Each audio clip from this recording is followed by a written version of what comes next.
Bem, pessoal, bom dia, boa tarde, boa noite no seu horário que vocês irão assistir essa aula.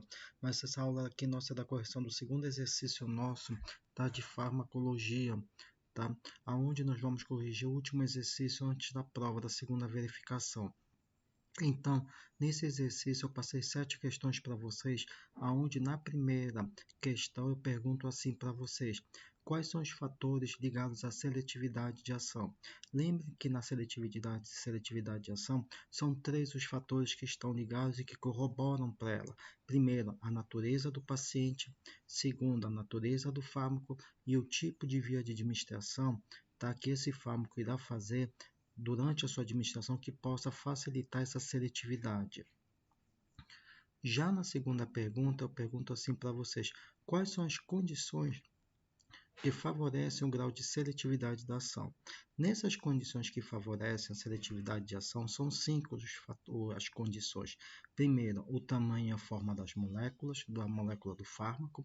Segundo, o tamanho dos seus grupamentos, ou seja, dos grupamentos substituintes. Terceiro, a espécie e o grau de carga iônica. Na quarta, as formas de ligações covalentes ou hidrogênicas. E, por último, a presença ou a ausência de estruturas cíclicas, tá? Favorecem a ligação ao grau de seletividade de ação aqui. Na terceira pergunta, eu pergunto assim, para vocês diferenciarem a resposta primária da resposta secundária.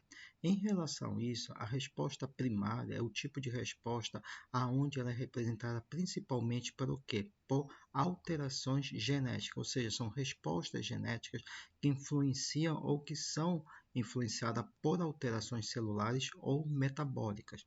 Diferente das respostas secundárias, que essas respostas secundárias, elas são o quê? Elas são adaptações dinâmicas. E essas adaptações dinâmicas, ela ocorrem principalmente através de mecanismos de taquifilaxia, de atenuação e de resistência adquirida. Na quarta pergunta, eu pergunto para vocês sobre os tipos de antagonismo. Lembre que os antagonismos eles fazem parte dos mecanismos gerais de fármaco, principalmente aqueles específicos, e eles são de 5 tipos, a saber, farmacológicos, fisiológicos, metabólico, químico e funcional. Na quinta pergunta, eu pergunto assim para vocês, para discorrerem sobre a supressão gênica. Lembrem que a supressão gênica é um mecanismo geral de fármaco, tá? Que age de forma específica através de 2 tipos de mecanismos que estão inseridos nela. Primeiramente, os inibidores de biossíntese de ácidos nucleicos e por inibidores da síntese proteica. Tá? É isso que é a supressão gênica. Na sexta pergunta, eu pergunto para vocês diferenciarem receptor de aceptor biológico.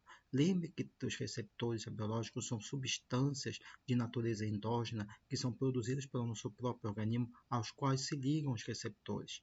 É diferente dos receptores que são produzidos por substâncias exógenas, ou seja, fora do organismo, que se ligam de alguma maneira, de forma inespecífica ou específica aqui, tá, aos receptores. Já na sétima pergunta, que são para diferenciar as interações feitas pelos receptores acoplados à proteína G e pelos receptores enzimáticos, a principal diferença está no quê? Que os receptores que fazem a interação por meio, tá, da proteína G, eles precisam da participação de um segundo mensageiro, que pode ser a adenilciclase ou a MPC cíclico, tá? Aonde, tá, ok? Eles vão fazer com que haja o que? A amplificação do sinal, ou seja, a transdução do sinal.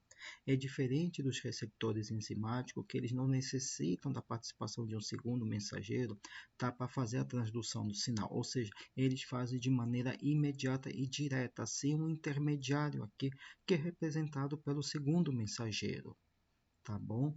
Então, dentro dessas 7 perguntas que eu acabei de revisar com você e acabei de responder, tá? A gente encerra nossas revisões, tá bom? Para a segunda verificação. Lembrando que amanhã, quinta-feira, dia 28, teremos a aula, tá? A videoaula de revisão, tá? E os últimos comentários antes da segunda verificação de vocês, tá bom? Obrigado aí para vocês, boa tarde para vocês, ou bom dia ou boa noite no seu horário que vocês estarão assistindo essa videoaula, tá bom?